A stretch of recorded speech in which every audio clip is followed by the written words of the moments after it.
Hello, everybody, and welcome back to the show. My apologies for the show not running for the past few episodes. There's been a lot going on. I've been sick.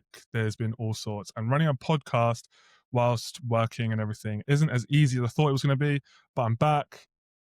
Fingers crossed, got everything sorted out and going into the new year as we mean to go on for the long future. So today's episode, which I've spoken about a little bit before, is about AI and us as humans, AI and creativity, and whether AI is going to replace us. Now, spoiler alert, I don't think it will. I think that AI replacing creativity is massively overhyped and hasn't been given the amount of thought really required to come up with a cohesive argument for it. I think there's been a lot of panic, there's been a lot of reaction, but not a lot of actual analysis into it. So naturally, I've spoken to some friends about AI and how AI has disrupted their individual workplaces. We come from all different walks of life, all different industries. So I'm in creative industry. We had people in law. We had people in other creative industries, in like agencies and things. There was also a couple of guys in talent acquisition, all sorts. And AI is infiltrated everywhere. So my take, which I've said over and over again, is that if you think AI is going to steal your creativity, you're probably not very creative in the first place.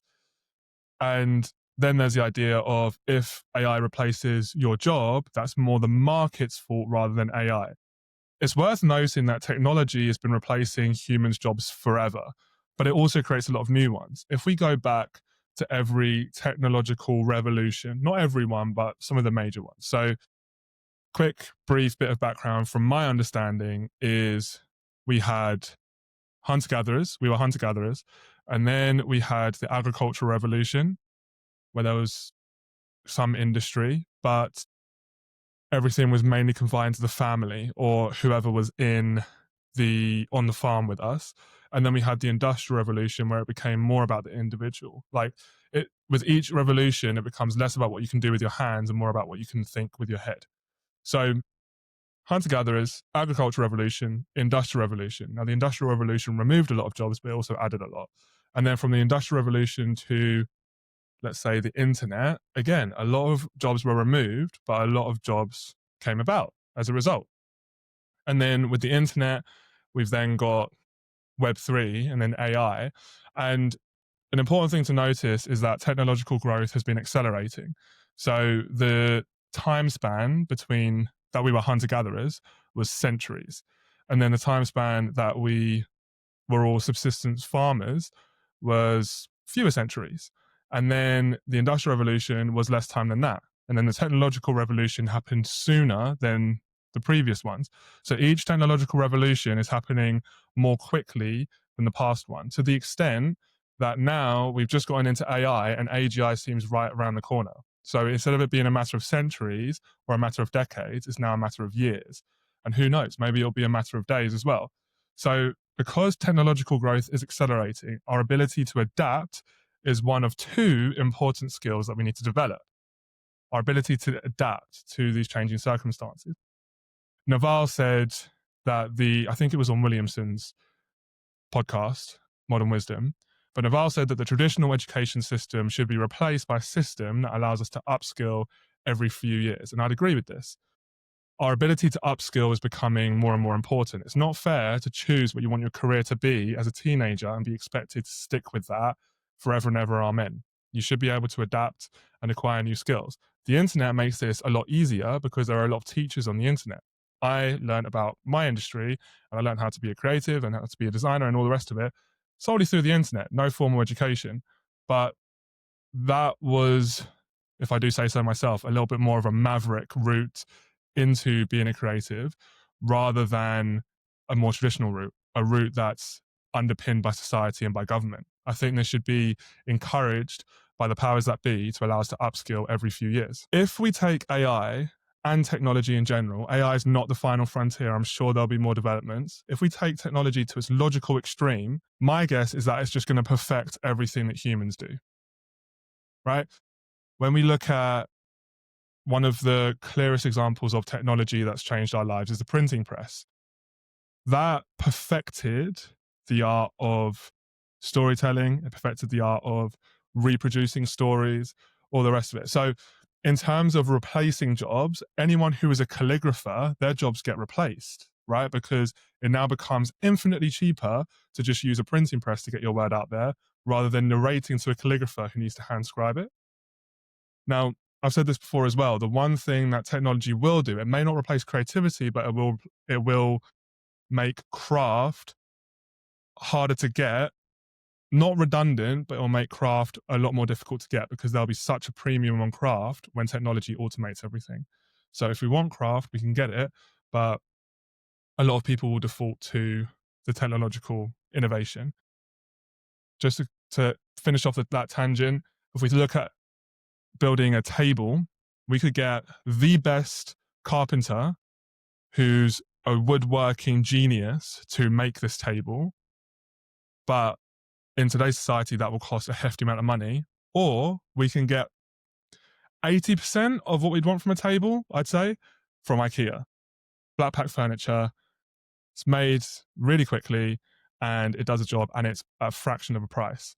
So as a result, it becomes super overpriced and a lot of people get priced out of it. So we won't have as many nice things around. We'll have a lot of automated things, but more on that a little bit later. So AI will perfect everything that humans do, but not the creative element. It will perfect the utility of things. This is fantastic news, I think. This is great news, and this is coming from a creative, because there are plenty of tasks that humans do that need to be perfect. But as fallible humans, we fail at them sometimes.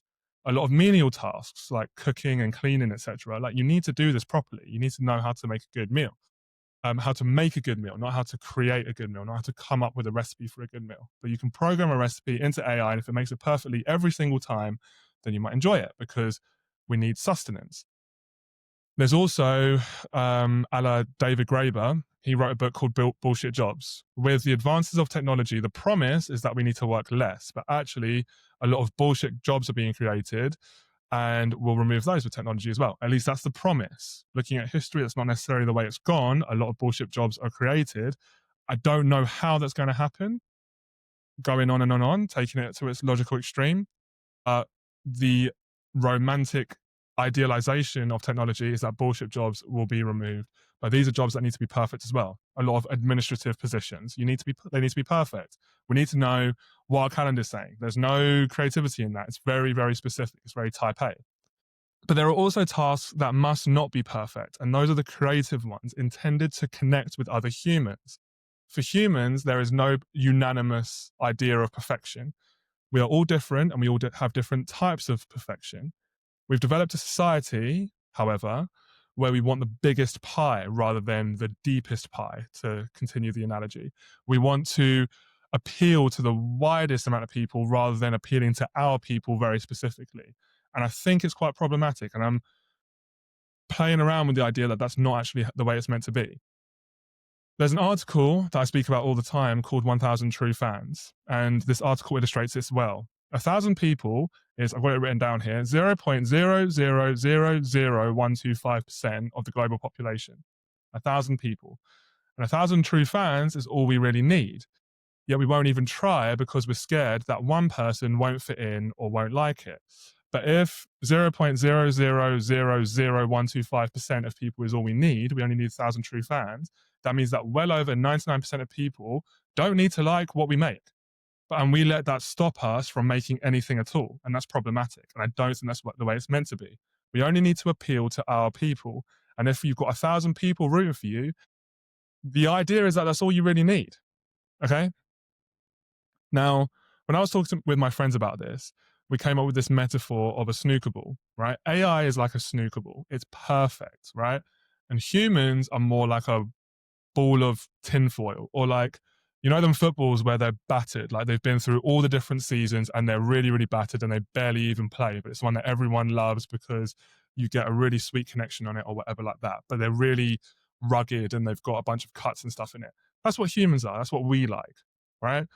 Snooker balls are lovely and smooth. They got this sheen to it, but that sheen is what repels us. Nothing can stick to it. You can't attach yourself to a snooker ball. Whereas a rolled up piece of tinfoil or this ball can allow things to stick to it, can get into the crevices like a lock and a key. We can really connect with it, right?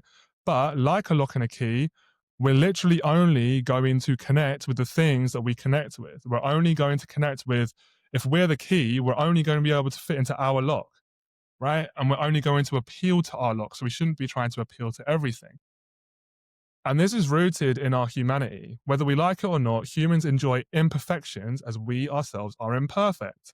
And that's what makes us human. When we have things that are absolutely perfect, there's something that doesn't quite sit right because it is perfect. You can ask AI to write the most grammatically correct, beautiful piece of prose, but we won't connect with it. It's sterile, right? We as humans, part of what makes us us is that we perceive imperfections as being perfect. And I'm not bullshitting here. This isn't a romantic idea. This is science, right?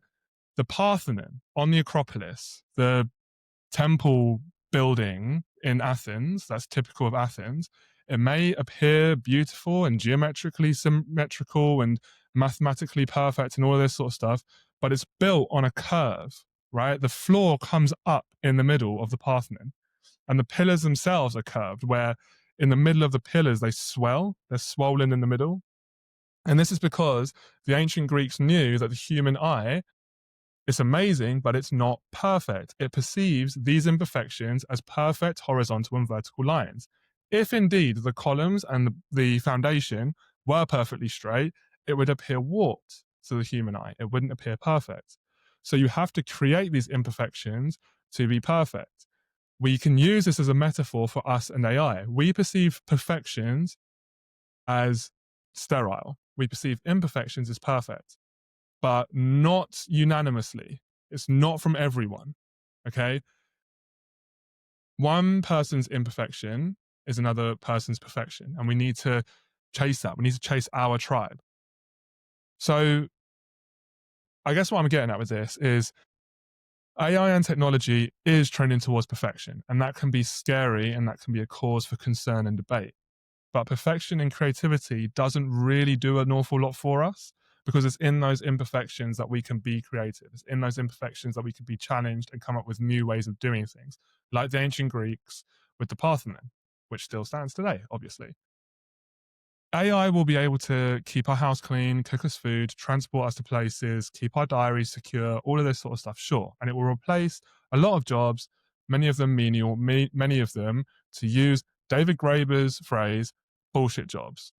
But it won't do anything creative to any extent better than a human can do it, unless there's a human programming it, right?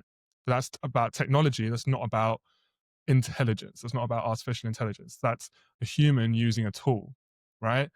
AI won't do anything creative to any extent better than what a human can because it can't. It's simply too perfect. AI is too perfect to be creative. And that's the rounded thesis. It's been a short one today. I wanted to make sure I got it out, got some value out because it's been a while. If you've gotten to this point, thank you very much for listening. I appreciate you for listening. I appreciate you for coming back after this brief hiatus. If you enjoyed this episode, please like it, subscribe, share it with someone else that you think would like it. If you didn't like it, and if you disagree with me, I also really want to hear from you. This is my opinion. It's also my show, but it's my opinion, and I'd love to hear from you if you completely disagree. If you think that AI is a detriment to human creativity, risking our creativity, I'd love to hear from you. I by no means have all the answers. It's just a thought that I have being in this industry. So let me know what you think, but I really appreciate you for listening, and I will see you all on the next one.